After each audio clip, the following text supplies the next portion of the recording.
Hola, ¿cómo están todos? Muchas gracias por participar en este evento que estamos organizando. Yo soy Sebastián Documet, soy gerente general de Renta 4 Sociedad Agente de Bolsa acá en Perú. Quiero agradecer por su participación a todos nuestros clientes y al público en general que está participando. En esta oportunidad nos acompaña eh, clientes y el público también no solamente de Perú, sino también de Chile y de Colombia. Para los que no lo saben, nosotros, bueno, estamos en los tres países, en la región andina.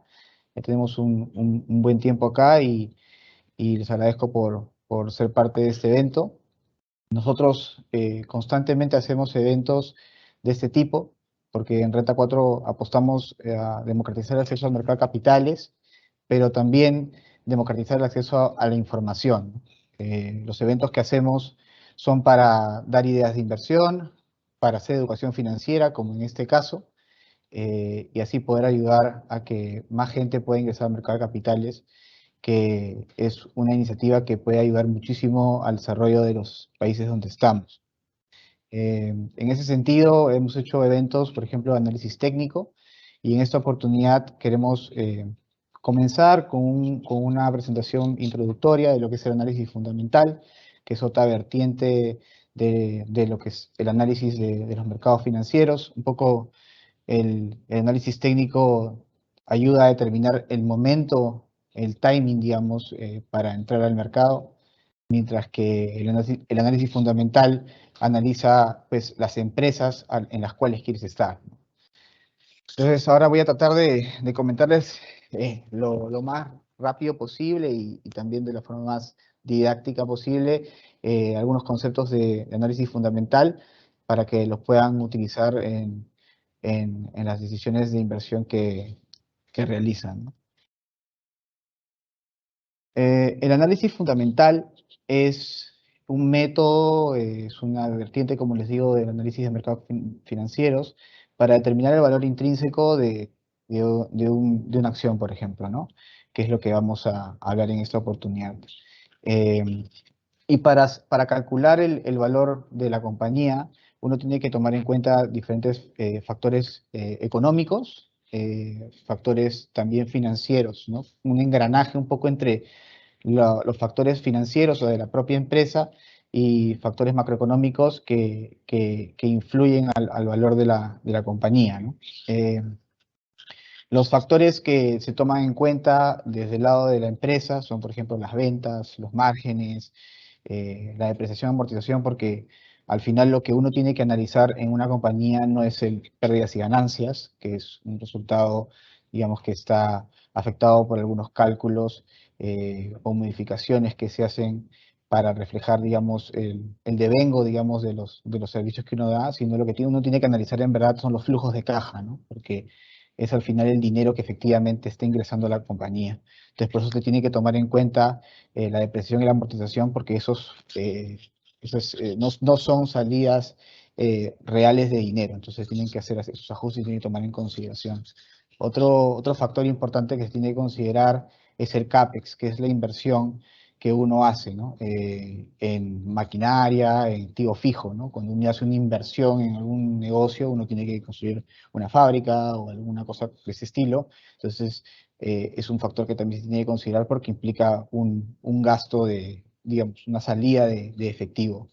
Eh, Después, los resultados financieros, no solamente considerar las líneas operativas y las de inversión, que es bueno, el CAPEX, sino también las líneas de financiamiento que también influyen porque las empresas también se apalancan para realizar sus inversiones y para también trabajar en el día a día, ¿no?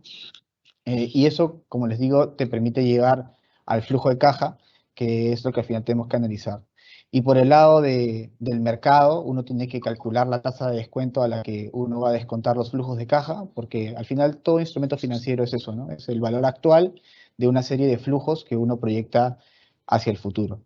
Y el mercado y los factores macroeconómicos influyen en esa tasa de descuento, ¿no? Que ya en un rato les voy a mostrar la fórmula que te permite calcular la tasa de descuento para los flujos, ¿no? Entonces, al final, lo que uno se pregunta es, ¿cuánto dinero está generando la compañía, no cuánto está ganando, porque como les digo, ganar es el pérdidas y ganancias, y eso está afectado por algunos cálculos para la presentación de pérdidas y ganancias, sino uno tiene que pensar en cuánto dinero efectivamente la compañía está generando, ¿no? En el tiempo y traerlo a valor actual para calcular ese valor intrínseco de la firma, ¿no? El método más, creo que conocido y que todo el mundo de repente puede haber visto es el modelo de descuento de dividendos, que es el modelo de Gordon. Eh, este modelo lo que hace es traer a valor actual los dividendos proyectados de la compañía, que es esa fórmula que pueden ver ahí. Entonces tú tienes el dividendo que ha repartido ahora y uno proyecta una tasa de crecimiento de esos dividendos eh, y luego descuenta todos esos flujos futuros de dividendos a valor actual, ¿no? Cuando se da un crecimiento constante a lo largo de los años, que lo representamos como G, uno puede reducir esta fórmula a simplemente el dividendo del siguiente año entre la tasa de descuento menos la tasa de crecimiento, ¿no? Se pueden ver ahí también. Eh, para saber la tasa a la que uno va a descontar estos dividendos, uno tiene que utilizar la fórmula del KPM, ¿no? Que es la fórmula que te permite calcular el costo del equity. Uno va a descontar a esta tasa porque el dividendo es un flujo para el accionista, entonces uno tiene que descontar el flujo del accionista al costo del accionista. Entonces, eh, para hacer este cálculo del KPM, ya se los voy a mostrar en un rato también la fórmula, pero uno puede hacer, digamos, diferentes modificaciones en estos flujos. Uno puede, de repente, también no utilizar la forma genérica que es esta de un crecimiento constante, sino también uno puede hacer por etapas, ¿no? Utilizando, de repente, que en un momento la empresa va a crecer a una tasa y luego va a tender a una tasa más de largo plazo. De hecho, ahora también les voy a mostrar un modelo que tiene una fórmula reducida para un escenario como ese de un crecimiento por dos etapas. Eh, este, y algo que también es importante es que nosotros eh, tenemos que considerar para calcular la tasa de crecimiento el crecimiento sostenible de la compañía. Y el crecimiento sostenible de la compañía se calcula por la fórmula que pueden ver ahí, que es el ROE, que es el retorno o la utilidad que genera la empresa sobre el patrimonio que ha invertido por uno menos lo que se está pagando, ¿no? O sea, por lo que se está reteniendo, ¿no? Esta fórmula te permite engranar un poco digamos, la rentabilidad que ofrece la firma y que el crecimiento que tú estás proyectando esté en línea con la rentabilidad que la compañía está generando, ¿no? También se pueden utilizar diferentes escenarios, o sea, puedes agarrar y decir, bueno, yo proyecto, por ejemplo, que en un escenario la compañía va a crecer, no sé, los dividendos van a crecer al 3%, otro escenario, digamos, más moderado, de repente al 1%, y otro de repente un poquito más digamos, pesimista y calcular probabilidades y calcular un valor esperado, digamos, de la empresa, ¿no? Ahí puedes hacer diferentes modificaciones o incluso también en cada uno de estos escenarios puedes también pensar que los factores macroeconómicos van a ser diferentes y por tanto la tasa de descuento puede ser otra, ¿no? El modelo que les comentaba hace un rato de dos etapas es este de acá, que le llaman Age Model, que este modelo toma en cuenta que la compañía al inicio está creciendo o los dividendos están creciendo a una tasa que generalmente es más alta y luego va a tender a crecer a una tasa de largo plazo que es un poco más pequeña. Eh, la modificación o la parte más importante de esta fórmula es esta parte de acá, el H, que el H son los años en los que la compañía está creciendo a una tasa elevada. Entonces, este H en realidad es la mitad de los años en los que la compañía crece a una tasa alta. Entonces, la fórmula es como dice acá, ¿no? El dividendo inicial, que ya lo conoces, por uno más la tasa de crecimiento de largo plazo, más la tasa, más el dividendo inicial por H, que es este factor que le digo que es la mitad de los años en los que va a crecer a una tasa alta, multiplicado por la diferencia entre la tasa de corto plazo, que es una tasa un poco más alta, y la tasa de largo plazo, ¿no? Dividido entre la tasa de descuento y la tasa de crecimiento de largo plazo. Es como una modificación de la fórmula anterior que les mostré, que era de un crecimiento constante, ¿no? Em, para llevarlo esto a la práctica, uno tiene que tomar en consideración algunos conceptos, ¿no? Que son los que les he puesto aquí. Ya les había mostrado anteriormente esta fórmula del crecimiento sostenible, y es sostenible porque, como les decía, toma en consideración la rentabilidad, el profitability que tiene la compañía actualmente al considerar el ROE de la empresa, ¿no? Pero hay otros factores también que uno tiene que tomar en consideración, como por ejemplo lo que es la utilidad por acción, o que es la utilidad neta entre el número de acciones. También se puede hacer el cálculo con la utilidad neta, digamos, diluida, pero eso es algo que creo que para este, digamos, primer aproximación a lo que es análisis fundamental, creo que es más simple de analizar simplemente o considerar que la compañía se analiza por el lado de la utilidad por acción básica, ¿no? Que sería lo simple, simplemente dividir la utilidad neta entre el número de acciones. El payout es, también lo mencioné al momento de explicar la fórmula del crecimiento sostenible, es cuánto la compañía reparte de dividendos, como en términos porcentuales a la utilidad, es el número lo que pagas de dividendos entre la utilidad. El dividendo del siguiente año es el dividendo de este año multiplicado por la tasa de crecimiento. El ROE es la utilidad entre el patrimonio. Y la fórmula del KPM es esta que ven ahí, que es la tasa libre de riesgo, que pues es la tasa de un bono soberano a 10 años, por ejemplo, más el beta, que es la sensibilidad que tiene la acción contra el mercado, y se multiplica el beta por la prima de mercado, que es la tasa, la tasa esperada del mercado en el que se encuentra esta acción, menos la tasa libre de riesgo, ¿no? Eh, un cálculo importante es el beta. El beta es, bueno, la covarianza entre las dos cosas que estés comparando. En este caso sería entre la tasa de la compañía, el rendimiento que ha tenido la acción de la compañía y el mercado, ¿no? Entonces acá hemos hecho un cálculo de valorizar una compañía peruana que es Cementos Pacasmayo, que de repente algunos la conocen, es una empresa líder acá en el Perú. Ellos atienden a la zona norte del país vendiendo cemento. Este, y lo que hemos hecho es aplicar el modelo de Gordon para calcular el valor fundamental de la compañía. El dividendo que hemos utilizado, de repente algunos, si es que siguen a Pacasmayo, pueden ver que el dividendo no es exactamente el que ha repartido. Eh, lo que pasa es que hay algunas empresas que reparten dividendos para varios años, o sea que no reparten todos los años, sino, por ejemplo, en este caso, estaba repartiendo desde creo que el 2014 más o menos dividendos. Entonces lo que hemos hecho es ajustar el dividendo solamente para lo que correspondería al 2020, ¿no? Este, entonces, utilizando este dividendo, lo que tenemos que hacer ahora es calcular eh, el ROE de la compañía para calcular el crecimiento, ¿no? Entonces, bueno, calculamos la utilidad neta, el equity, y con eso calculamos el ROE, y luego utilizamos el dividendo que les había comentado, lo dividimos entre la utilidad y calculamos lo que la empresa está pagando en términos porcentuales. Aplicando la fórmula que teníamos hace un rato del crecimiento sostenible, calculamos el G, ¿no? Que sería el ROE por 1 menos, este es 65%, o sea, el 13,9% por 1 menos el payout, y eso te permite calcular el G, ¿no? Y así es que podemos calcular, aplicándole este crecimiento al dividendo 0, el dividendo 1. Entonces, utilizando este 0,25 en esta fórmula y dividiéndolo entre la tasa de descuento, que ahora la vamos a calcular, y este crecimiento G, que ya lo calculamos, que es 4,77, es que podemos calcular el valor fundamental de la empresa. Para calcular la tasa de descuento, tenemos que aplicar la fórmula del KPM, que ya también se las dije.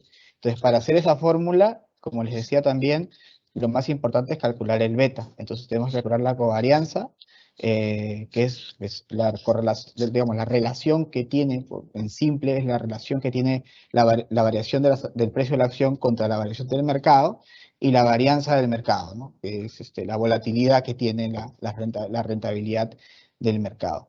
Y por otro lado, tenemos que conseguir la tasa del bono soberano en soles, porque esta es una acción que está en soles, que su moneda de reporte es en soles, entonces vamos a seguir la tasa de los bonos soberanos en soles. Tenemos el beta que ya lo calculamos y hemos utilizado como tasa esperada del mercado la rentabilidad de la Bolsa de Valores de Lima durante los últimos 10 años, ¿no? Esto, aplicándolo en la fórmula del KPM, nos genera una tasa de descuento de 7,79 y es la que aplicamos en esta fórmula, ¿no? Y aplicando esta fórmula es que llegamos a un valor de la compañía de 5,11, ¿no? Actualmente está en 4,6 y eso es un upside de más o menos el 11%, ¿no? Uno podría ver, o sea, acá exactamente lo que hemos aplicado es una tasa de crecimiento para los 2 primeros años de 4,7 y luego una tasa hacia el futuro, ¿no? Del 3%, ¿no? Pero también se podría haber aplicado esta fórmula acá si es que no consideramos un crecimiento por etapas, digamos, ¿no? Que al inicio va a ser 4,7 y luego bajar a 3, sino simplemente, por ejemplo, 4,7 hubiésemos simplemente aplicado esta fórmula de acá, ¿no?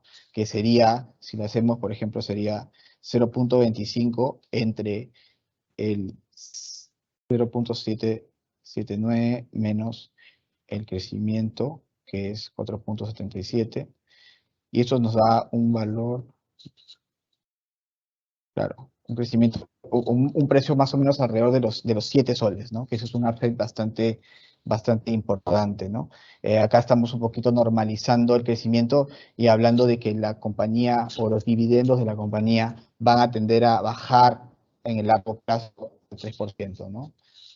Que eso en realidad también influye mucho porque cada, digamos, analista, el análisis fundamental tiene muchos supuestos, ¿no? Entonces, depende mucho de cómo lo calibre el analista, el feedback que tenga de la compañía para decidir si es que opta por una metodología así de directa, como decir, simplemente va a crecer este crecimiento sostenible, o de repente considerar que en el largo plazo podría crecer a una tasa un poquito más baja, ¿no? Depende mucho del guidance de la compañía, de los proyectos de crecimiento que tenga, de la industria en la que esté, de repente es una industria bastante consolidada, como puede ser esta, ¿no? Que en realidad es un negocio que está bastante concentrado ahí en la parte norte y es un negocio que no es tanto de crecimiento, es una compañía que ya está bastante consolidada en su zona de acción, ¿no? Entonces, por eso es que también entonces, nos hizo razonable ponerle que la compañía va a tender a crecer a una tasa de largo plazo del 3%. Acá, para mostrar un poquito en simple, digamos, uno tiene que tener la cotización de Pacasmayo o de la acción que está analizando durante un periodo, o sea, durante el tiempo que uno vaya a hacer este análisis, y también la cotización del índice que va a utilizar como referencia para lo que es la rentabilidad del mercado, ¿no? Uno tiene que calcular las variaciones de esos precios y aplicar la varianza y la covarianza respecto a esas variaciones, no respecto a los precios, sino a las variaciones. Eso es bastante simple en Excel, hay fórmulas que uno puede utilizar para calcular la covarianza y la varianza, y eso debería ser bastante simple para cualquiera. Nosotros hemos puesto acá en la presentación también los links para el caso de las acciones peruanas, donde pueden encontrar, por ejemplo, los datos financieros. Es recomendable meterse a la página de la propia empresa, pero también los reguladores presentan de forma estandarizada los estados financieros de las compañías y por ahí pueden encontrar, por ejemplo, en la página de la SMB, que es el regulador acá en Perú, los datos financieros de Pacasmayo, por ejemplo, ¿no? Uno puede también encontrar, si es que no tiene a la mano las cotizaciones del precio de la acción, uno lo puede encontrar también en la página de la Bolsa de Valores de Lima, ¿no? Y cualquier hecho de importancia, cualquier cosa que le pueda a uno dar idea de cómo quiere calibrar el modelo, ¿no? De decir, oye, esta compañía va a hacer unos proyectos importantes, entonces le pongo ese 4,77 de crecimiento, o no, de repente ahorita la situación no es tan así y prefiero proyectarlo que va a tender a un crecimiento un poco más bajo. Entonces, uno tiene que empaparse bastante de la compañía para ver por dónde va a ir el modelo o cómo va a calibrar el modelo que va a hacer, ¿no? Puedes también buscar la cotización del índice de la bolsa, por ejemplo, ahí pusimos Yahoo Finance para que lo puedan ver, ahí se puede descargar inclusive. Y en el caso de los bonos soberanos, en soles, uno lo puede encontrar en la página de la SBS, que es la entidad que regula a los bancos y que tiene los vectores de precios de los bonos ahí disponibles para todo el mundo. El KPM es un modelo que compara la rentabilidad contra el riesgo sistemático. El riesgo sistemático es el riesgo de mercado que uno no puede eliminar, ¿no? Hay dos factores de riesgo. Uno que se elimina con la diversificación, que es el riesgo propio de algunas compañías. Cuando uno construye un portafolio, eh, cada compañía es un mundo, cada una tiene un riesgo propio, y cuando uno tiene compañías de diferentes rubros, como que se van neteando esos riesgos propios y solamente te queda el riesgo de mercado, el riesgo sistemático, ¿no? Entonces, el KPM es un modelo que toma en cuenta solamente el riesgo sistemático de una inversión, de algún producto, de un portafolio. Entonces, que exista solamente en consideración el riesgo sistemático o sea, riesgo digamos, de mercado, riesgo sistemático, también te lleva a pensar que hay otros factores, digamos, para considerar en el caso de analizar una empresa. Como le decía, recién uno elimina el riesgo no sistemático cuando pues combinas una serie de compañías distintas y esos riesgos particulares de cada empresa se van eliminando. Entonces, hay otro modelo que es un modelo más extendido, que es el modelo de Fama French, que ese modelo toma en consideración otras cosas, que son, por ejemplo, que el retorno también de una inversión también está no solamente influenciado por, digamos, el riesgo de mercado, digamos, el riesgo sistemático, que es esta parte de acá de la fórmula, que es bastante parecida al KPM, ¿no? O sea, es como que lo mismo, solamente que le agregan otros factores. Si uno conoce un poquito también de repente de econometría, o ha visto, uno se puede dar cuenta que cuando tienes una fórmula como esta de acá y de repente hay otros factores que no estás considerando, este beta de acá no puede ser que salga sesgado, o sea, que no refleje la verdadera realidad de lo que quieres expresar, que es la sensibilidad ante el mercado, ¿no? Entonces, lo que hace un poco este modelo de Fama Frente es encontrar otros factores que permitan limpiar, quitarle al beta que en el KPM se analiza, y que así ese beta solamente refleje el efecto del mercado y lo que está metido aquí se vaya a los otros factores que, que estamos considerando. Entonces, uno de los factores, por ejemplo, es el tamaño de la compañía, ¿no? El tamaño de la compañía es un factor importante y lo que se hace es comparar empresas el retorno de compañías que son pequeñas contra empresas que son grandes, ¿no? En términos de capitalización bursátil.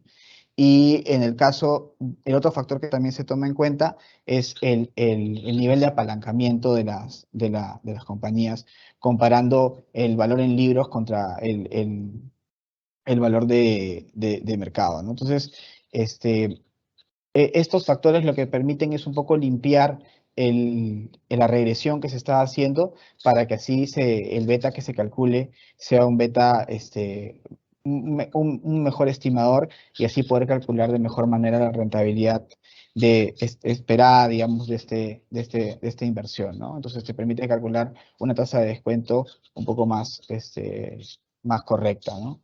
Este, Luego de explicar este modelo de Gordon, que es un modelo que toma en cuenta básicamente el dividendo y que uno lo puede simplificar muchísimo y simplemente tomar en cuenta el dividendo de ahora y proyectar el siguiente dividendo y aplicar el KPM, ¿no?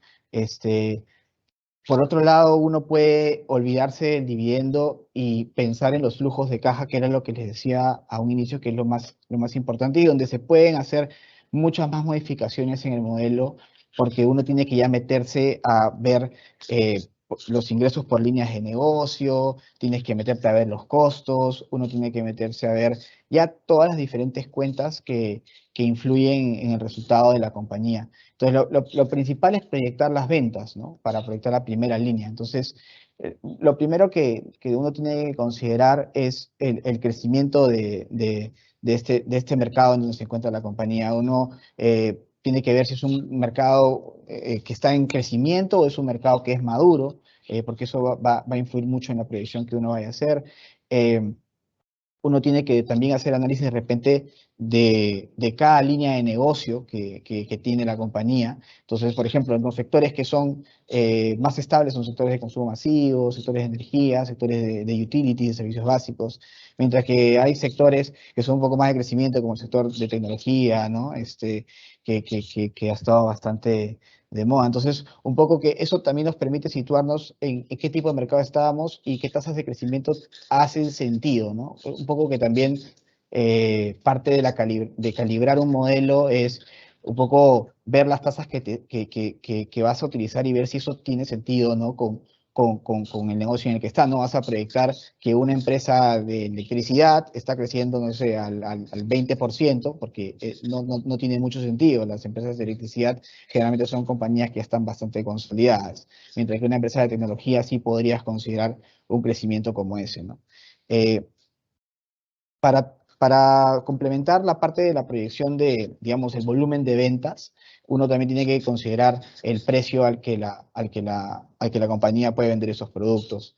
Eh, y para hacer este análisis, uno tiene que considerar un poco qué tipo de producto es, ¿no? Si es un producto que tiene una demanda que es elástica o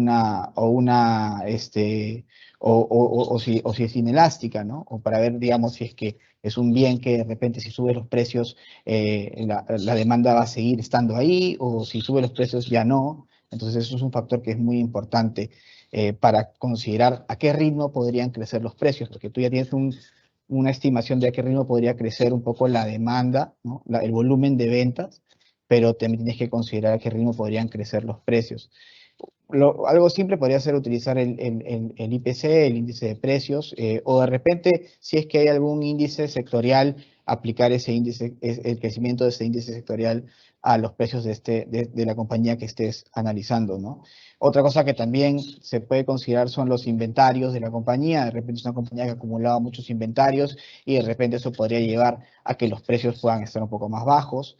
Y también en el caso de industrias extractivas, como puede ser la minería o, o de repente la energía, ahí un poco las compañías son más como que price takers, o sea que simplemente aceptan un poco el precio que está en el mercado, que es un mercado internacional, hay muchos participantes y ellos simplemente se guían de ese precio, no tanto como negocios locales, como puede ser el caso de Pacasmayo, que es un precio más que se fija por la demanda y la oferta local, ¿no? Entonces tienen un poquito más de influencia, a diferencia de otros mercados internacionales, ¿no? Otra cosa que también se tiene que considerar es que ya, bueno, yo puedo crecer en volumen, puedo crecer en precio, pero también influye un poco la participación que yo tengo de mercado, ¿no? Yo puedo de repente no crecer, digamos, la industria puede no crecer y yo podría crecer también robando participación de mercado a otras compañías, ¿no? Entonces, uno, por ejemplo, puede hacer un análisis de Porter para pues, comparar un poco la competitividad de ese mercado y en base a toda esa información concluir si es que podría haber un crecimiento por el lado de robar market share a los competidores, ¿no?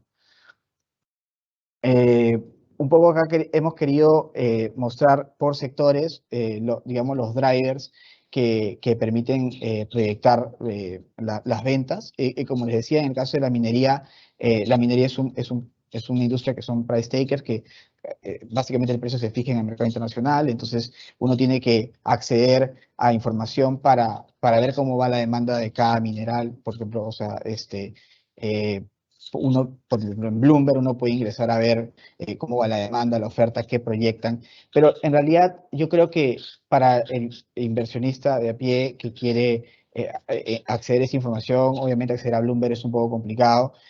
Hay fuentes que son públicas, el Banco Mundial, el FMI, todos sacan proyecciones, por ejemplo, de precios. Entonces, hacer un modelo de estimación del precio del commodity es un poco complejo. ¿no? Tendrías que tener una información bastante puntual porque minas hay por todo el mundo, entonces tendrías que tener muy mapeado lo que es la activación de nuevas minas o cómo podría ir específicamente la demanda de repente de China, por ejemplo, para un metal en particular. O sea, es bastante complejo, las minas son bastante dispersas, entonces lo más recomendable, diría yo, es utilizar un promedio de lo que estima el Banco Mundial, lo que estima el Fondo Monetario Internacional, que sacan sus proyecciones para commodities de forma anual. Entonces acá, por ejemplo, hemos puesto algunos links que les pueden servir. Por ejemplo, acá tenemos la producción y demanda de metales por país, las estimaciones, por ejemplo, del Banco Mundial, ¿no? Y hemos puesto acá una serie de links que les pueden servir para conseguir la predicción de los precios, ¿no? Y de la demanda también, ¿no?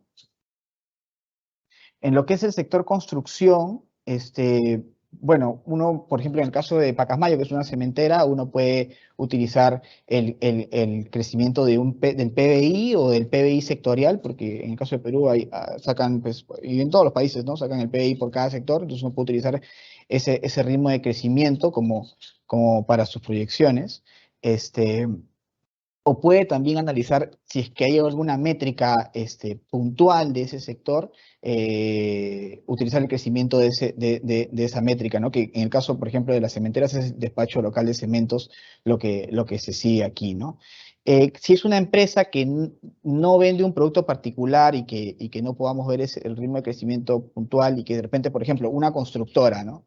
Una constructora tiene diferentes líneas de negocio y, por ejemplo, yo podría proyectar el rubro inmobiliario al ritmo del PBI, ¿no? Pero si me voy al negocio de infraestructura, de ingeniería, que depende mucho de los proyectos que te vayas adjudicando, ahí ya no podría proyectarlo de esta forma, porque los proyectos se van dando puntualmente. Entonces yo tendría que, por ejemplo, tomar en consideración el backlog, que es la cartera de proyectos que tiene la compañía para hacer, y cómo los va a ir ejecutando. Y para eso tengo que meterme a los calls de la empresa, leerme los resultados de la empresa, e ir viendo cómo va esa ejecución y en base a ese ritmo yo estimar a qué ritmo podría terminar de completar ese backlog o cómo se podría ir reponiendo ese backlog, o sea, como esa cartera de proyectos que están realizando. O también, por ejemplo, en el caso del Perú, o creo que la mayoría digamos, en el caso de Colombia y Chile también, países que, digamos, el Estado también es un ejecutor de obras importante, también considerar el pipeline de proyectos que tenga el gobierno, ¿no? Que eso se pueden ver, por ejemplo, en preinversión, ¿no? En el caso del Perú.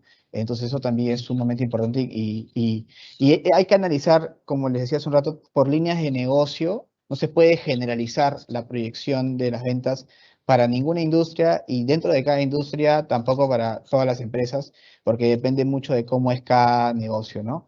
Este, entonces, inclusive, algo que también puede darse es que en el caso de ingeniería, por ejemplo, los proyectos que tú hagas de repente están enfocados en algún otro sector. Por ejemplo, en el caso de las constructoras, puede estar también enfocado hacia minería. Entonces, de repente también tú podrías proyectar ese negocio. Si no lo quieres hacer por el lado del backlog o los proyectos, que es algo de repente bastante minucioso, y quieres hacerlo así nomás a una tasa de crecimiento, podrías utilizar de repente, calcular cuánto de los ingresos de ingeniería son de minería o relacionados con la minería y utilizar la tasa de crecimiento del PBI minero y relacionarlo con eso y proyectarlo así. O de repente si está metido un poco más en agricultura, utilizar el crecimiento del PBI para el sector agro, ¿no? Entonces, ahí depende mucho del criterio que el analista o la persona quiera usar, ¿no?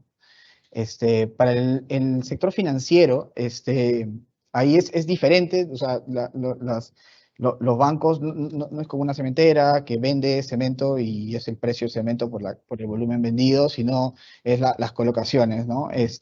Las colocaciones es por donde ellos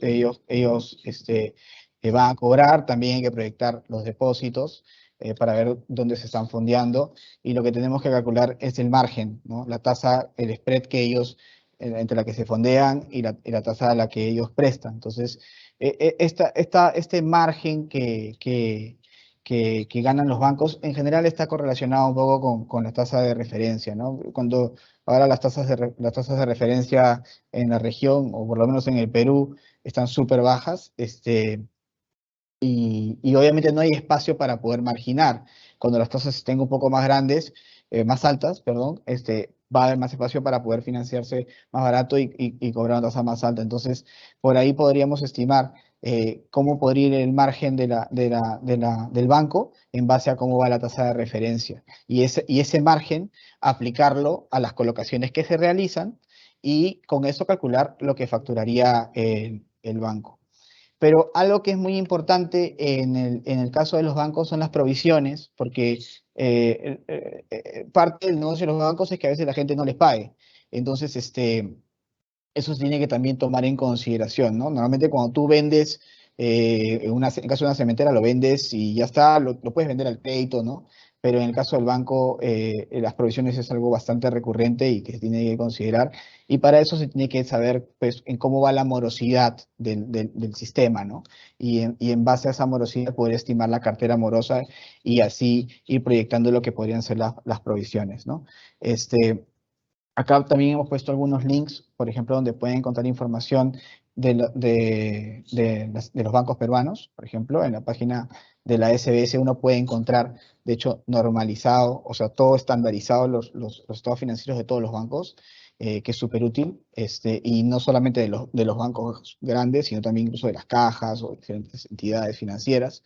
Eh, Uno puede también ver la morosidad en ese mismo reporte. Es un reporte que tiene toda la información de los bancos, como también la puede ver, por ejemplo, en el Banco Central, ¿no? Hay reportes también de la Asociación de Bancos, que es ASBank. O sea, hay diferentes fuentes de información que uno puede utilizar para seguir este sector, pero lo más importante, como les digo, es proyectar las colocaciones y el margen que pueden generar en el contexto de tasas que vivimos, ¿no? Este, Después, respecto a lo que es el sector de consumo masivo, nosotros, por ejemplo, ¿no? Pensábamos un poco en el caso de Alicorp, que es una empresa que seguramente algunos la conocen, que tiene, por ejemplo, un negocio que es business to business, ¿no? Ese es un negocio que es más puntual, ¿no? Mientras que sí implica un poco más de repente analizar cómo le va a algún rubro que demande esos productos. Por ejemplo, de repente puede ser el rubro de restaurantes, ¿no? Uno ver cómo, y hay información, de hecho ahí hemos puesto un link del INEI, que es el Instituto Nacional de Estadística, donde uno puede ver reportes de esos sectores, ¿no? Entonces uno tiene que meterse mucho a la empresa y decir, oye, ¿a quién le vende a licor? Le vende a restaurantes, ok, perfecto. Entonces tengo que entender cómo va ese sector y en base a cómo le va ese sector yo podría proyectar esta línea de negocio que es de negocio a negocio de Alicor, ¿no? Mientras que el negocio que va a los consumidores, todos acá consumimos gran parte de los productos de Alicorp, que son pues, fideos, harinas, ese tipo de cosas. Eso sí lo podríamos proyectar en base al PBI, ¿no? Porque pues, eso es un poco más generalizado. Entonces, eso es un poco a lo que iba, ¿no? Nuevamente, separarlo por sectores, por líneas de negocio, perdón, y entender hacia dónde va cada línea de negocio y ahí en base al criterio del analista, hacer la proyección, ¿no? Eh, Otra cosa que si bien no tiene que ver con las ventas, pero ponte en el caso de los bancos, he hablado un poco de las provisiones por cartera morosa. Algo importante en el caso de las compañías como Alicorp son los costos, ¿no? Eso es algo que también tenemos que proyectar porque ellos utilizan commodities para hacer sus productos. Entonces, hay que tomar en consideración cómo van esos precios de estos productos para las proyecciones de los resultados, de los flujos de esta empresa, ¿no? En el caso del sector de utilities, ahí sí hay que hacer también una diferencia entre lo que son generadoras y lo que son distribuidoras. En el caso de una generadora, uno puede ver pues el estimado de producción de electricidad, ¿no? Y aplicar un crecimiento del PBI, ¿no? O sea, regresionarlo contra el PBI y utilizar la proyección PBI de los bancos, del Banco Central, y con eso proyectar lo que podría ser la producción de electricidad y aplicarle la participación de mercado de la compañía y así pues calcular a qué ritmo podría ir creciendo la venta de la compañía en particular que uno esté analizando, ¿no? Otra forma sería, pues, aplicarle, por ejemplo, simplemente el IPC, ¿no? La gran mayoría bueno, los precios de la electricidad generalmente se van ajustando a la inflación, entonces, eso también podría ser una forma. Otra opción también podría ser, de repente, separarlo por negocios regulados o negocios no regulados.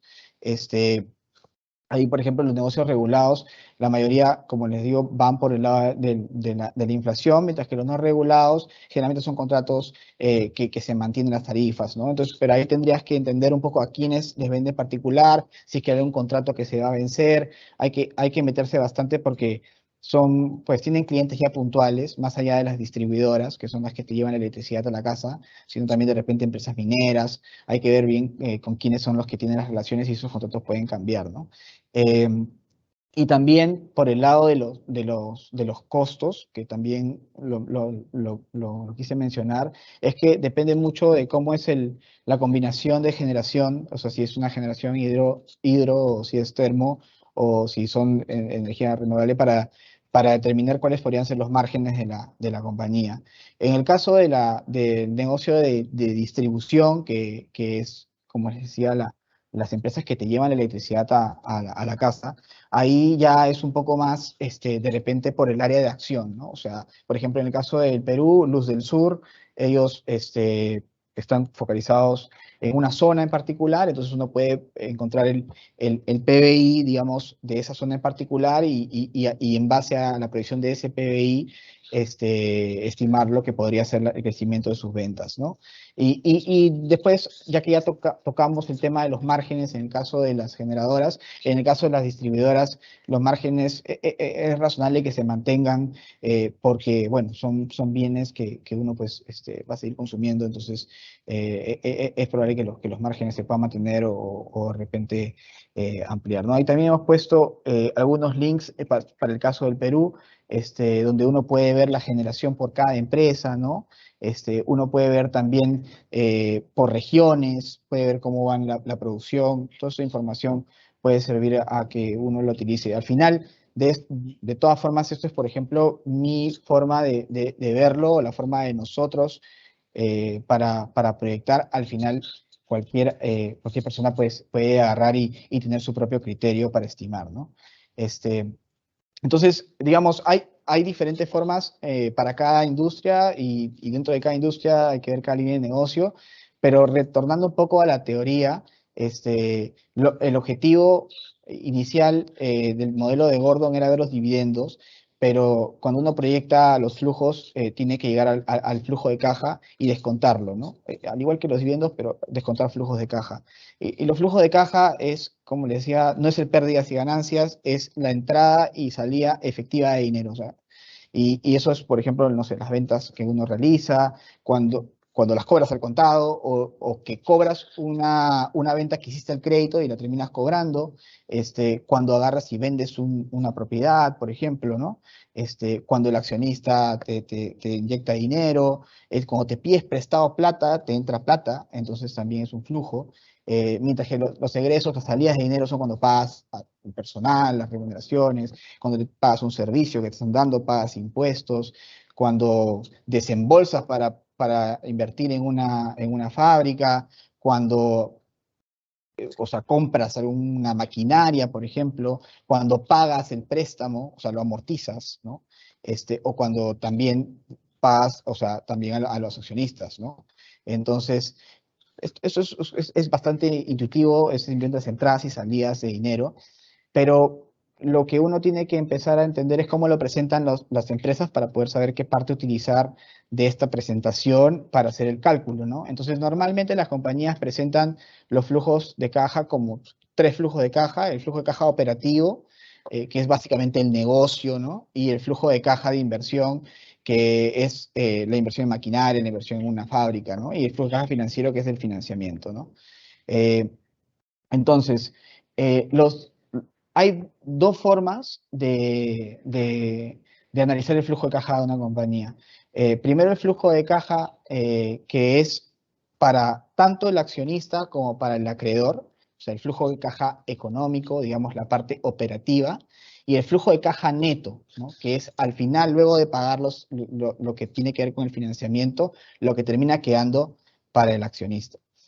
Y, y algo que también quería explicar acá es que uno tiene que entender un poquito la diferencia que le he dicho varias veces entre pérdidas y ganancias y el flujo de caja, ¿no? Cuando uno ve el flujo, el pérdidas y ganancias, uno ve los ingresos, el costo de ventas, utilidad bruta, los gastos administrativos, la utilidad operativa, el resultado financiero, la utilidad antes de impuestos, los impuestos y la utilidad neta, ¿no? Pero es importante entender que, por ejemplo, ¿no? Cuando uno agarra y vende y lo vende al crédito y tiene una cuenta por cobrar, esa venta, ese ingreso que se está generando, no lo estoy cobrando ahorita, lo voy a cobrar después. Entonces, como yo lo que quiero hacer es calcular los flujos, porque eso es lo que a mí me importa, cuánta plata va a entrar de verdad a la empresa, yo tengo que tratar de entender ese impacto que tiene el hecho de cobrar más tarde, ¿no? Esa relación entre pérdidas y ganancias y el flujo de caja, ¿no? Entonces, por eso es que hay un método inverso para poder llegar del pérdidas y ganancias al flujo de caja.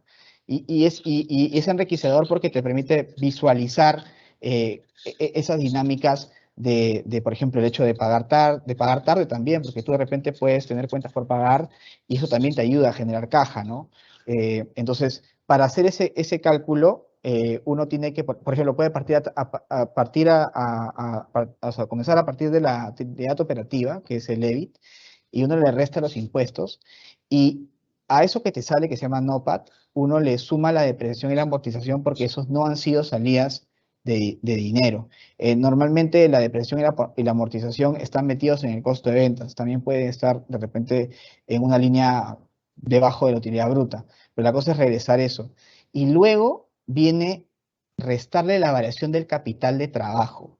Entonces, esta parte de acá es la que resume ese impacto que tienen el hecho de cobrar tarde o de pagar un poco más tarde.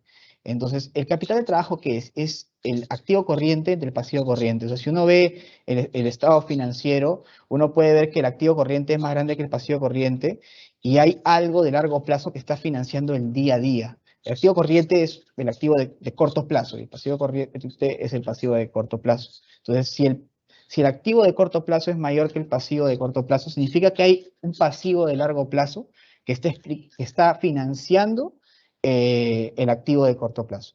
O sea, está financiando el día a día. Por eso se llama capital de trabajo, ¿no? Es su nombre. Y ese financiamiento de largo plazo lo que está reflejando un poco es ese impacto que tiene el hecho de agarrar y vender algo y cobrarlo tarde.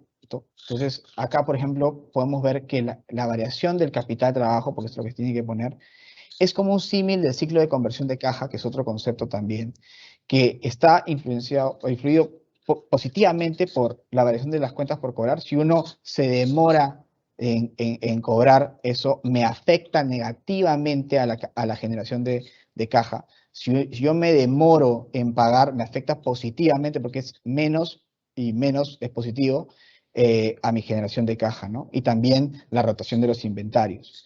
Entonces, esa parte de repente es un poco confusa, pero creo que la explicación de que si yo vendo y me demoro en cobrar, creo que ejemplifica bastante bien la idea que quiero transmitir del impacto que tiene el capital de trabajo, el impacto que tiene la variación del capital de trabajo en la generación de caja. Y después le restas el CAPEX, que es la inversión en maquinaria, en una fábrica, en activo fijo que quieras hacer. Entonces, cuando terminas de hacer ese cálculo, tienes el flujo de caja libre.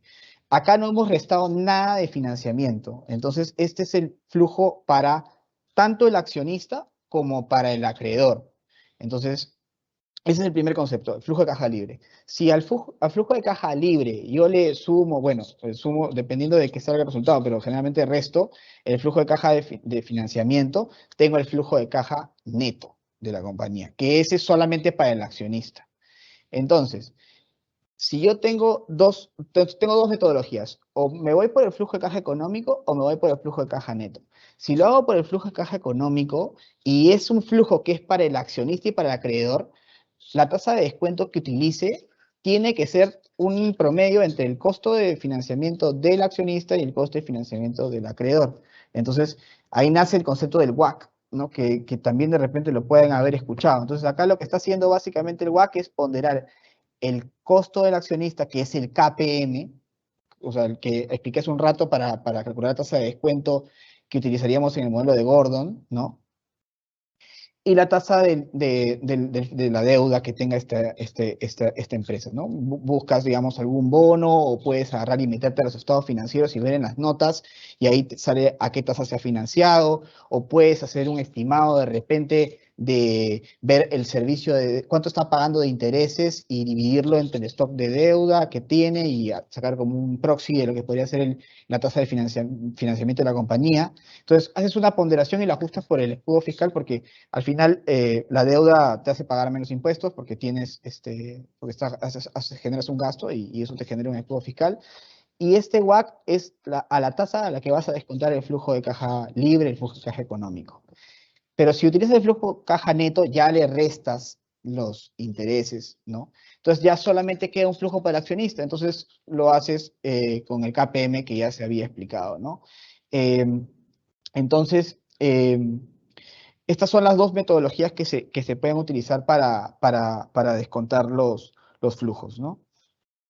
Este, algo que también quería destacar es que una métrica que es muy importante de seguir es el ROE, ¿no? Y el ROE es la utilidad entre el patrimonio, pero también es importante por esta, digamos, descomposición que hace DuPont, que permite explicar el ROE no solamente por un tema de pérdidas y ganancias, ¿no? Que es el margen neto, beneficio entre ventas, o sea, la utilidad entre ventas, o sea, cuánto es lo que termina marginando, sino también la rotación, digamos, de los activos, que es un poquito lo del ciclo de la conversión de la caja, ¿no?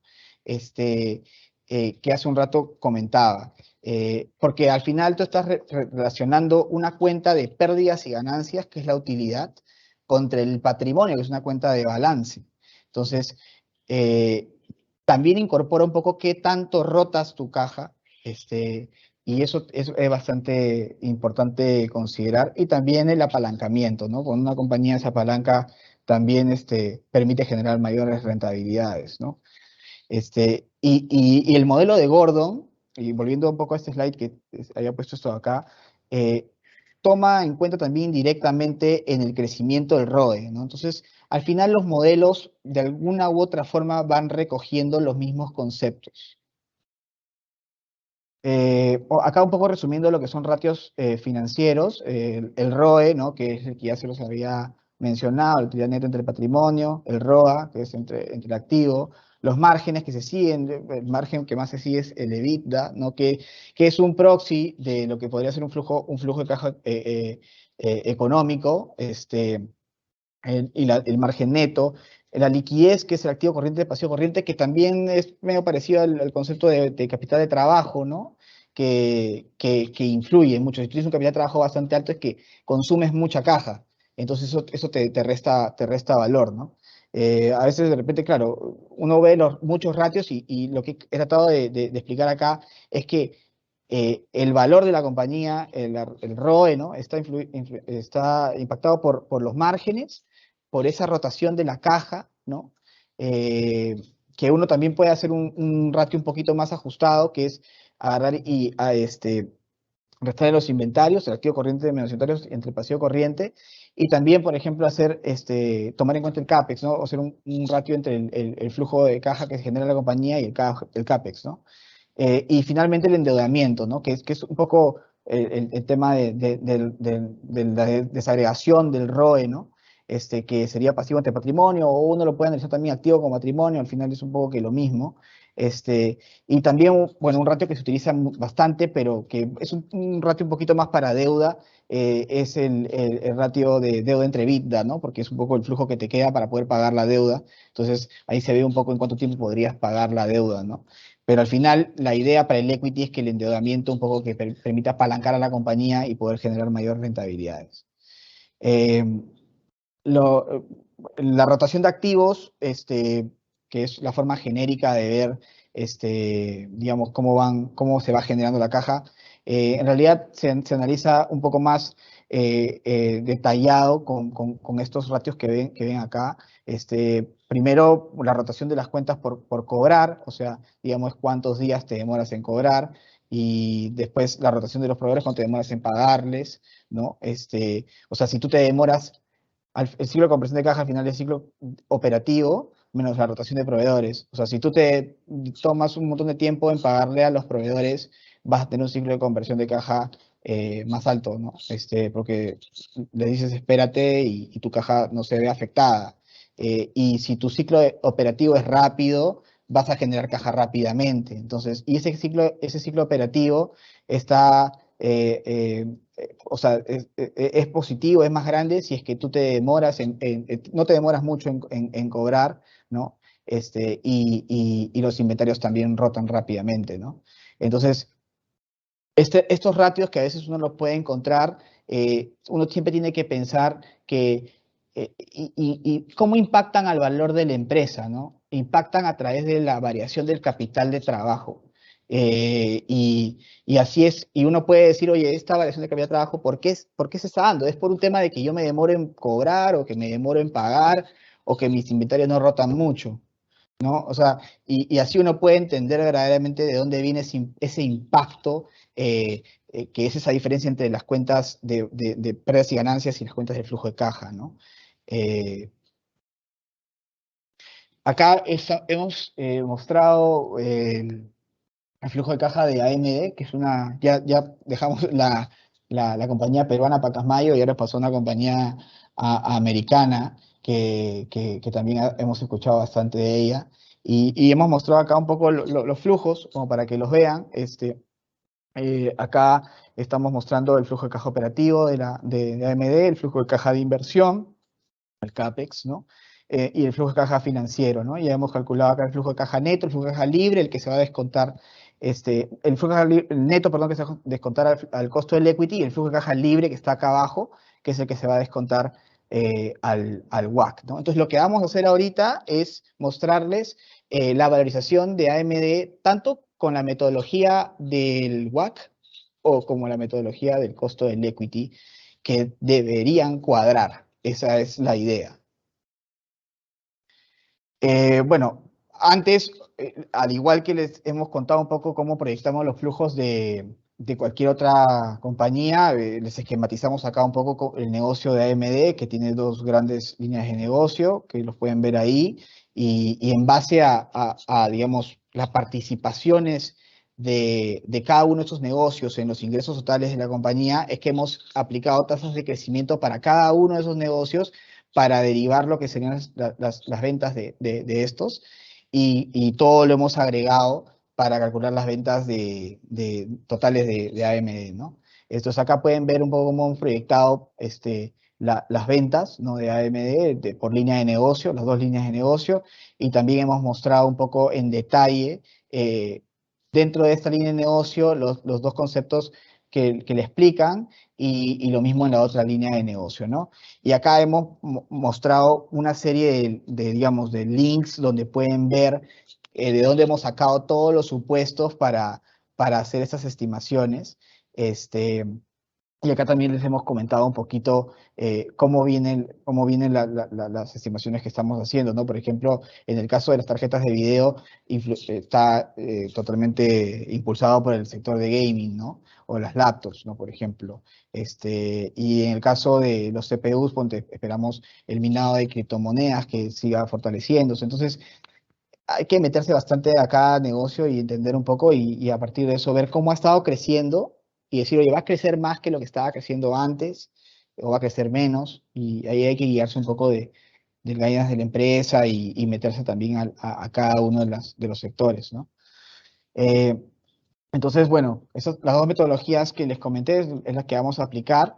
Eh, lo que sí es importante mencionar también es que cuando uno proyecta los flujos, uno no va a proyectar los flujos hasta el infinito, ¿no? Porque uno no, o sea, uno no puede tener, o sea, proyectar de acá a más de 20 años, uno no sabe lo que va a pasar acá a 20 años. Normalmente se proyecta a un horizonte de 5 años, pues podría ser, no sé, un poquito más tal vez, pero de ahí simplemente se aplica un valor terminal de lo que podría ser el crecimiento de la compañía a largo plazo. Que también esta forma de ver las cosas es un poco también lo que les hablaba hace un rato del modelo ese de dos etapas de la modificación del modelo de Gordon, o el mismo modelo de Gordon, que asume siempre una tasa de crecimiento hacia largo plazo y constante, ¿no? Entonces, al final uno aplica los flujos de caja libre, los descuenta al WACC de esta empresa en particular, por ejemplo, en nuestro caso hemos proyectado 3 años y de ahí hemos aplicado un valor terminal, ¿no? Un valor terminal que se podría calcular así con el modelo Gordon básico, o aplicar un modelo por etapas también podrías hacer. De repente decir, en el valor terminal va a ser una tasa por unos años y de ahí va a caer a otra. O sea, también podría hacerlo así. O sea, depende ya de cada uno lo que uno considere que podría aplicar, ¿no? Y la otra, bueno, esta es la metodología, la primera, están los flujos de caja proyectados. Acá este es el factor de descuento, que es 1 más el WACC elevado al periodo, a la 1, a la 2, a la 3. El valor terminal aplicando la fórmula que también ya les mostré, y con eso llegamos a calcular el valor de la compañía, ¿no? Dividiéndolo entre el número de acciones. Para hacer esto, primero para hacer el WACC, tenemos que, bueno, recordar la fórmula que está por acá, que es o sea, el equity entre la deuda más el equity para ponderar el valor, el costo del equity, y la deuda entre la suma de los dos para ponderar el costo de la deuda, ¿no? Es una suma ponderada. Entonces, tenemos que agarrar y calcular cuánto es la deuda a nivel de mercado, o sea, a precios de mercado, y cuánto vale el equity a precios de mercado. Entonces, acá tenemos esos datos, ¿no? Y luego calcular los pesos. En el caso de AMD es una compañía que está poco endeudada, eh, y con estos pesos ponderar, primero pues calcular el KPM para calcular el costo del equity, que lo hacemos con la tasa del Treasury, porque esta es una acción americana, entonces tenemos que usar la tasa del Treasury a 10 años. Hacemos el beta del mercado donde está esta acción, el Nasdaq que hemos utilizado, eh, y después hemos utilizado como la tasa esperada, el retorno esperado del mercado, digamos, el comportamiento del Nasdaq en los últimos 20 años. Eh, Hemos aplicado la fórmula de KPM, tenemos una tasa de descuento aquí, y esta tasa la vamos a ponderar con el 99.6, y después hemos calculado el costo de la deuda, nos hemos metido a ver si AMD tenía alguna emisión, la tiene, hemos utilizado esa tasa. Este, y luego hemos calculado los impuestos, hemos calculado la tasa efectiva de impuestos, y esa tasa de impuestos es la que hemos aplicado a la fórmula del WACC, ¿no? Entonces, aplicamos la fórmula y te sale una tasa de descuento del 10%, ¿no? Entonces, utilizando este WACC, encontramos un upside de más o menos 8%, ¿no? Y acá también hemos puesto, para los que no tengan acceso a Bloomberg, links de Yahoo Finance o de diferentes lugares para que puedan encontrar los números que nosotros hemos utilizado aquí para hacer estos cálculos, ¿no? Y luego el otro método, ¿no? Que es el método del flujo de caja neto, y lo mismo, o sea, hemos proyectado 3 periodos y de ahí un valor terminal utilizando una fórmula de crecimiento que se va a ir hasta el infinito, para la parte del valor terminal, que es la fórmula de Gordon, ¿no? Y este KPM lo estamos aplicando acá porque este es el flujo de caja neto, tiene que ser el costo del equity, ¿no? Entonces aplicamos esta fórmula y nos sale también algo bastante similar, ¿no? Eso puede estar, o sea, puede estarse dando porque es una compañía poco apalancada, ¿no? Pero en general debería tender hacia lo mismo, ¿no? Eso es bastante importante. Digamos, es los flujos, descontar flujos, ¿no? Dividendos o descontar los flujos de caja. Pero otra forma también de hacer análisis fundamental es ver los múltiplos de las empresas. Los múltiplos son ratios que comparan una métrica de mercado, que es el precio o el valor de la compañía, el valor empresa, que es el valor del equity más el valor de la deuda, contra una métrica de pérdidas y ganancias. O sea, en el caso del PER es contra la utilidad y en el caso del Enterprise Value EBITDA es contra el EBITDA, ¿no? Y claro, contra el EBITDA porque justamente el EBITDA es como un proxy, digamos, de flujo de caja económico, que es lo que queda para poder pagarle al acreedor y al accionista. Entonces, el valor de la compañía como un todo es el que tienes que analizar, tanto el equity con la deuda contra ese EBITDA, ¿no?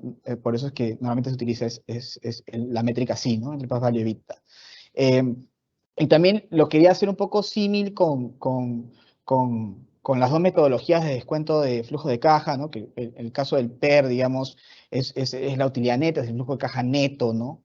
Y el caso del Enterprise Value EBITDA es el flujo de caja más libre, ¿no? El flujo de caja un poco para el accionista y para el acreedor. Entonces, lo que se hace en estos casos es simplemente ver cuál es el múltiplo de los comparables, ver cuál es el múltiplo y decir, oye, el múltiplo de la empresa que yo estoy analizando está por encima, está por debajo, ¿no? Ver el promedio y en base a eso decir, oye, la compañía debería subir su precio, ¿no? Para que tenga un múltiplo parecido al de los demás. O de repente el precio está muy alto y debería bajar para que el múltiplo sea más bajo.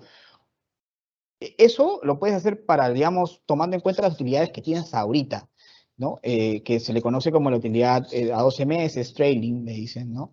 Pero también uno podría analizar un múltiplo proyectado, porque si bien, claro, la utilidad la conozco ahorita y me puede parecer que la compañía está cara, porque la utilidad que tiene ahora es baja, de repente el próximo año va a generar utilidades más grandes y el múltiplo se va a ajustar. Entonces, eso también se puede tomar en consideración. De hecho, es mejor tomar en cuenta la proyección de las cuentas, digamos, de pérdidas y ganancias para lo que es el análisis de múltiplos. Pero la aplicación más simple es simplemente ver el múltiplo que tiene ahorita y compararlo contra los comparables y ver si hay una desviación, ¿no?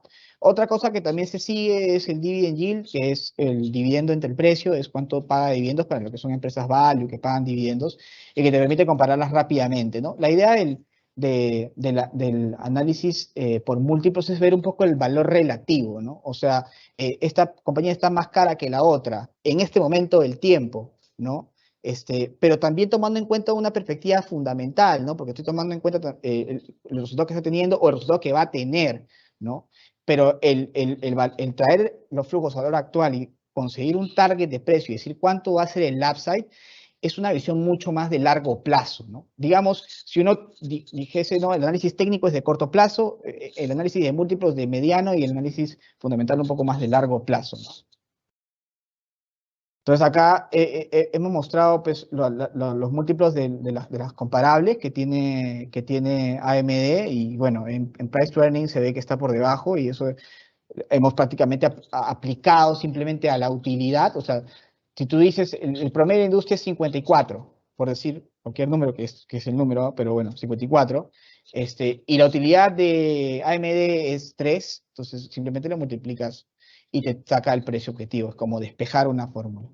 Y lo mismo puedes hacer con el Enterprise Value EBITDA, ¿no? Entonces así puedes ver, oye, este es el precio objetivo al que podría llegar la compañía rápidamente, ¿no?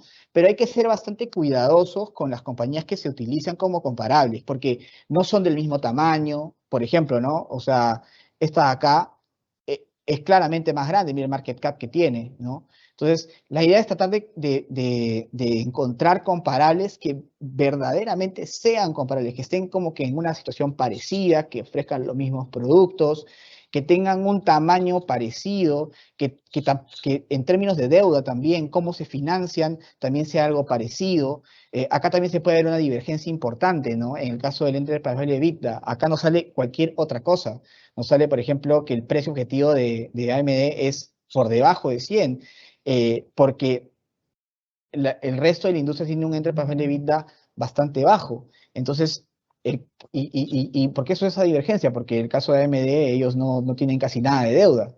Entonces, este, hay que, hay que, hay que entender un poco todos esos factores que les digo y para escoger qué múltiplo tomar en consideración es importante tomar en cuenta la estructura de financiamiento de la compañía. Si es más por equity o más por deuda, aplicaría uno u otro de los múltiplos. Eh, Y acá también hemos querido mostrar los ratios que hace un rato también les mostramos para explicar un poquito por dónde viene digamos, el upside de una compañía, ¿no? El ROE, obviamente, que recoge desde los márgenes hasta la rotación de los activos y el endeudamiento. Y ahí se puede ver que AMD tiene un ROE importante. El tema del CAPEX, porque estas también son empresas que invierten, entonces hay que analizar ahí cuánto CAPEX, o sea, cuánta caja consume el CAPEX. Eh, y también algo que quería comentar es que en el caso de compañías que son de crecimiento, o sea, a diferencia, por ejemplo, no sé, de las empresas como las eléctricas, ¿no? O empresas, digamos, eh, ligadas bastante, digamos, a lo que es consumo masivo. O sea, las empresas como las tecnológicas son empresas que están constantemente innovando, creciendo. Entonces, normalmente los múltiplos de estas compañías son altos y pueden parecer bastante caras, ¿no? Pero lo que se hace es ajustarlo por el crecimiento, pues, ponerlo, digamos, como denominador del price to earnings, del precio entre la utilidad, para normalizar un poco por ese efecto de crecimiento que tiene y así poder analizarlas entre ellas, ¿no? Este, Así que bueno, eso es un poco lo que había preparado para ustedes, tocando un poco desde lo que es descuento de flujos, las dos metodologías y un poquito de detalle de lo que es cuando descuentas flujos de caja. Y el tema de los múltiplos, creo que también una de las ideas más importantes es entender que cuando uno compra una acción, está comprando flujos de caja que se van a dar y es importante entender cómo la generación de caja influye en el valor de la compañía. Creo que eso es una de las cosas que también se pueden llevar de esta explicación. Así que nada, yo creo que puedo ir viendo más o menos que si tienen alguna pregunta, si quieren saber algún detalle más, podemos comenzar con las preguntas. Así que voy a comenzar a verlas, ¿no? Este, Acá nos preguntan, bueno, ¿cómo calculas la covarianza? Lo voy a publicar acá. ¿Cómo calculas la covarianza de la acción y el mercado y la varianza del mercado? Esto, en realidad, lo primero que tienes que hacer es bajarte la serie de los precios de las acciones, de la acción que estás analizando y del índice de referencia, que es el índice de la bolsa, por ejemplo, donde está listada este valor, y calcular las variaciones, o sea, la variación porcentual de un precio hacia otro y tener ya no la serie de los precios, sino la serie de las variaciones. Y en Excel hay fórmula que es varianza y que te permite seleccionar toda la serie y te calcula la varianza. Y la covarianza lo mismo, tiene dos campos, la fórmula en Excel, para que tú cojas las dos series que quieres relacionar, porque la covarianza es la relación entre dos series, ¿no? Entonces, con eso lo puedes calcular. A ver qué otro.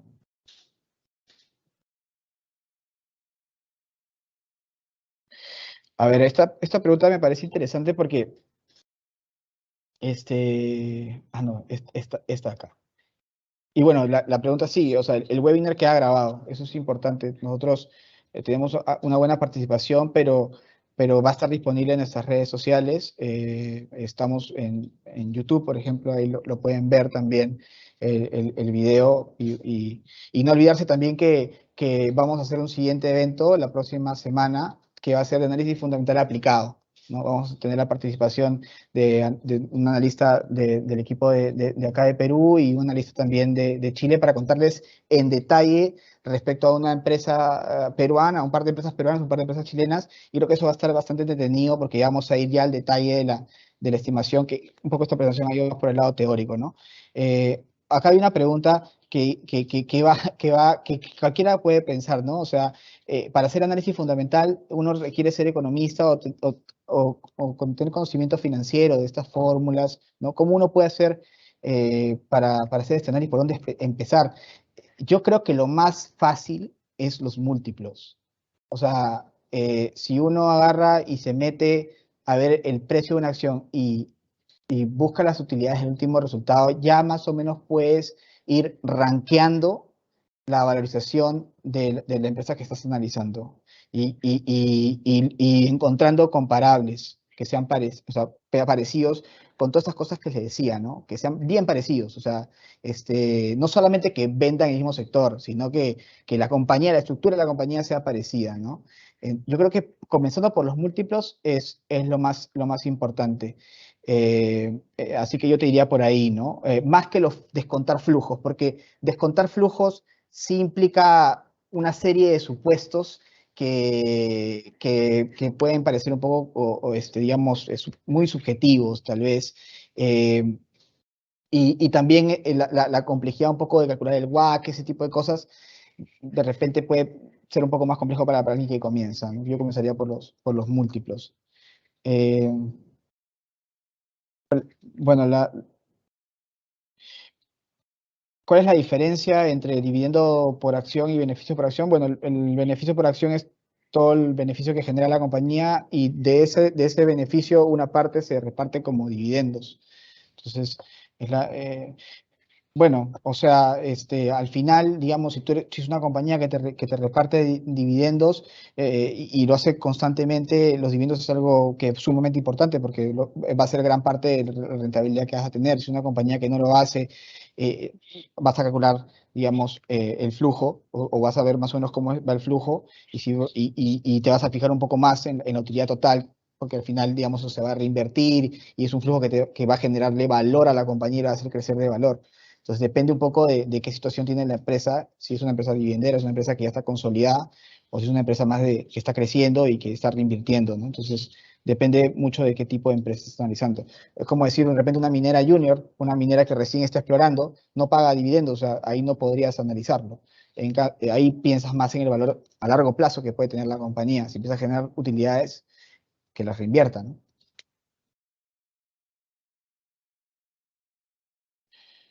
¿no? A ver, a ver. Bueno, acá hay una pregunta de pues, si Renta 4 Perú está asociado, claro, nosotros somos una subsidiaria de Renta 4 España. Eh, acá, a ver, la presentación va a estar publicada, bueno, en el video mismo van a poder ver la presentación y si, yo creería que no haya ningún problema en enviarla. El link de la presentación también se va a mandar. Acá hay estas dos preguntas. Em, ¿Cuántos años atrás recomiendas analizar? Yo te diría por 10 años. Es que depende mucho si es que ha habido algún quiebre, ¿no? Porque si la situación viene siendo parecida, puedes escoger un periodo más corto, pero si ha habido un quiebre, sí sería bueno que tomes en consideración una data más larga. Depende mucho. Yo creo que si la primera vez que te metes a una empresa, pienses un poco en la economía y dices, oye, ahorita estamos en una situación de desaceleración, ¿no? ¿Desde cuándo nos venimos desacelerando? ¿Desde el 2010 nos venimos desacelerando? O sea, 2015 por ahí, bueno, ya, entonces desde 2015 lo voy a hacer o 2010, ¿no? Porque venimos en esa tendencia, ¿no? O sea, como que tratar de agarrar ciclos para que sea un poco más comparable, ¿no? O de repente también, oye, estamos en un cambio de ciclo, ¿no? Entonces, si yo veo que va a haber un cambio de ciclo, bueno, voy a ver cómo estábamos antes, ¿no? ¿Cómo estaban las cementeras peruanas antes que nos desaceleremos, ¿no? Para ver un poco, tener un punto de referencia, ¿no? Tengo que ver el pasado, ¿no? Para poder analizar el futuro.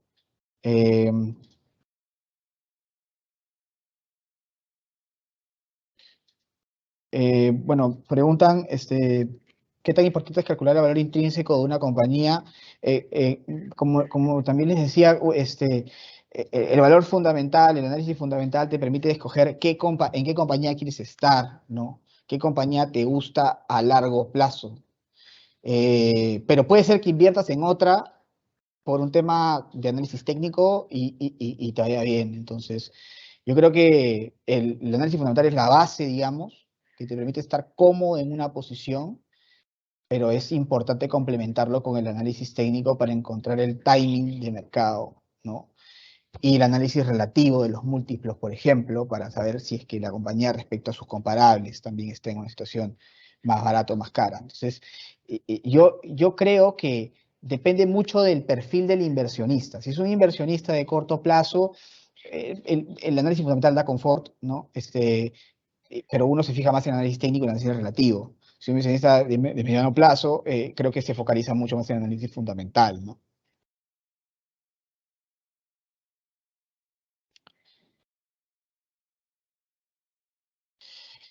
Es, claro, acá hay otra pregunta también que habla del riesgo país. eh, También se puede agregar, ¿no? Hay veces que se hace ese ajuste, pero en nuestro caso hemos utilizado la tasa del bono soberano peruano en soles, que ya incorpora el riesgo del país.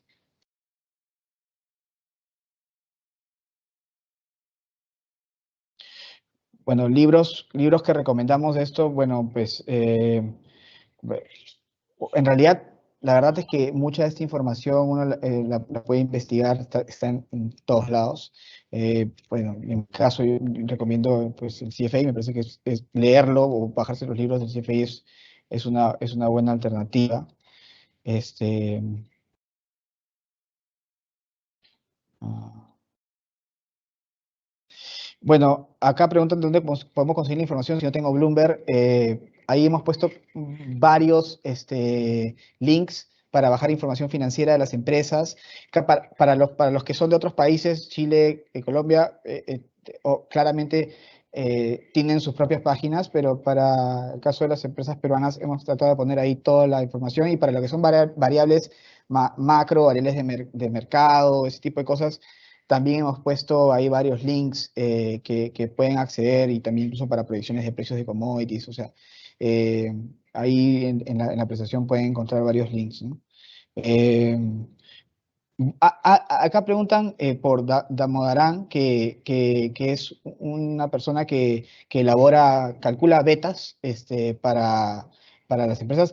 Esto se hace más que nada para los IPOs, o sea, eh, lo que hemos hecho ahorita es hacer una regresión para calcular el beta de la compañía. Entonces, ¿por qué? Porque la empresa que estoy analizando es una empresa que está listada, que tiene historia.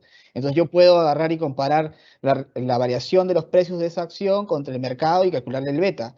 Pero si es una empresa que no existe, ¿cómo yo puedo hacerlo? O sea, no, tendría que usarlas, tendría que buscar la forma de decir cuál podría ser su beta. Entonces me voy a buscar el beta de empresas del mismo sector y hago un promedio. Y para eso sí de Almodarán, ¿no? E incluso ahí hay que hacer un ajuste adicional porque el beta también está afectado por el apalancamiento de la empresa. Si una empresa más apalancada ofrece más rentabilidades, como también puede ofrecer más pérdidas, entonces está más sensible al mercado. Entonces yo tengo que ajustar, desapalancar todos los betas de las comparables que estoy encontrando con una fórmula que no le he puesto acá porque ya me parecía demasiado.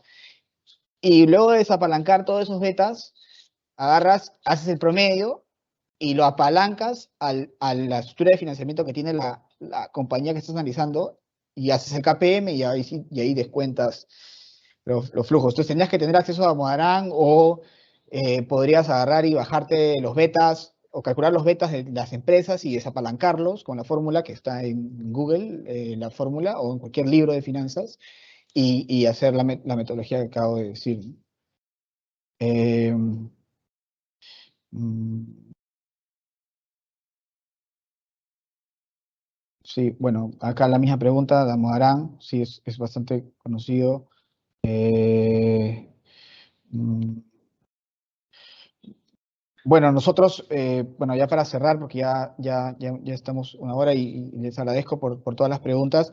eh, Nosotros, para operar con Renta 4, en el caso de nosotros pueden entrar a la página web, ahí www.renta4.com .pe, ahí pueden enterarse de nuestras comisiones. Nosotros mandamos toda la información de los estados de cuenta de forma mensual. Y los asesores están a disposición de todos nuestros clientes para entender lo que necesiten. Entonces los invito a entrar a la página web de Renta 4 Perú, también entrar a la página de Chile, a la página de Colombia. Tenemos un equipo de profesionales de alta calidad en los tres países. Les recuerdo nuevamente que tenemos el evento el próximo jueves para hacer un poco de análisis ya más aplicado.